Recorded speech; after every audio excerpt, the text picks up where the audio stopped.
So you say that you chose to liberate yourself from your feelings instead of allowing your feelings to dictate who you were. What is the proper role of feelings in the Christian life? Are they just something to be ignored?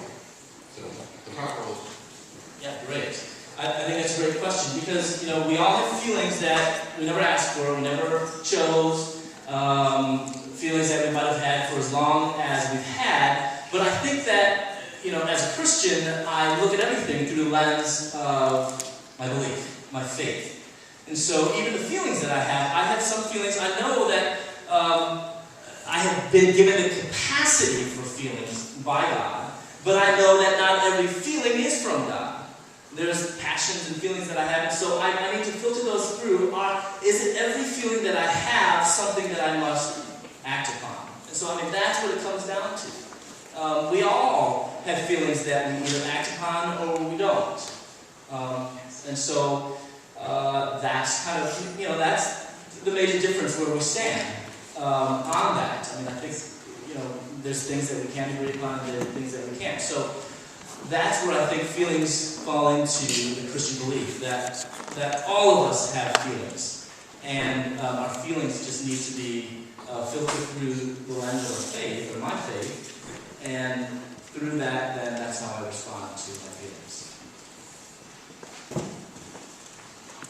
What does the Bible say about holistic, monogamous, and long-term gay relationships? I don't find... I don't find in the Bible that you can get married if you just love someone.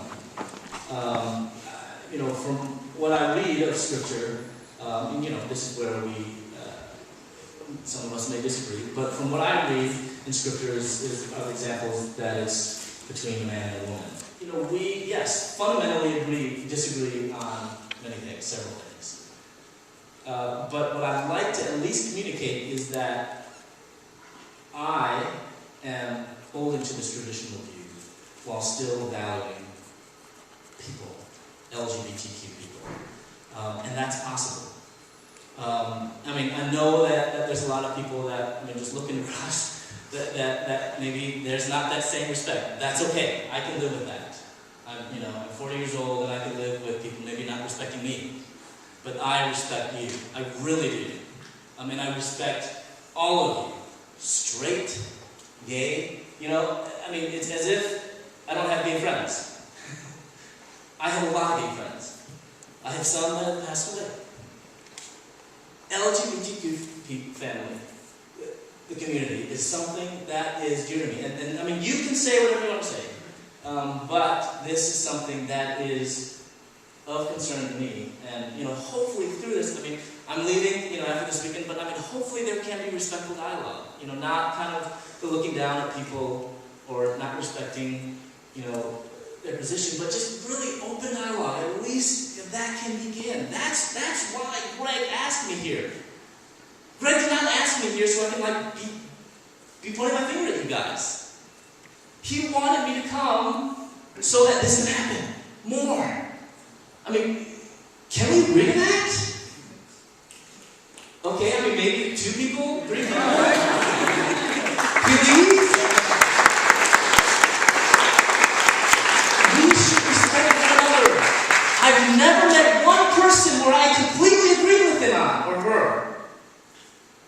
Can we not? University means diversity and unity.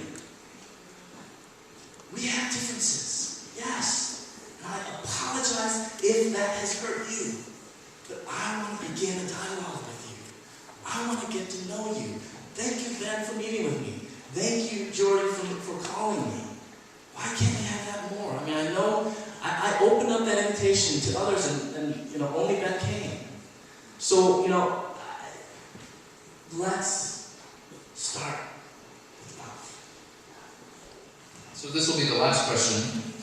Given your answer to a prior question, do you think 2 people of the same sex can have a loving, romantic relationship without sex? Well, I definitely think that any 2 people should have a loving relationship. And I think it just comes down to the romantic or the sexual relationship. Can they? Of course they can. I'm not trying to force anybody to do anything. I'm not trying to force you to believe what I believe. I'm just expressing what I believe.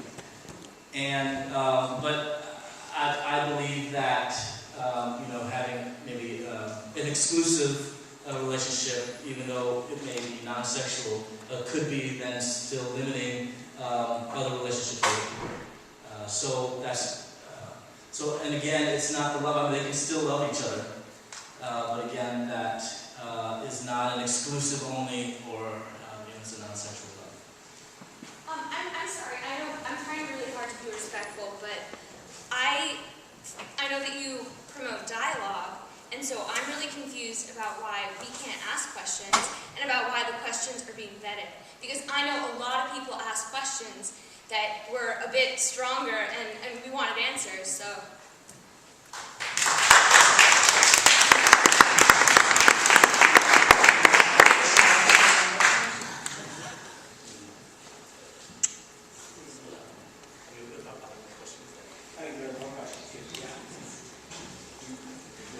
I mean, if you guys are wanting to.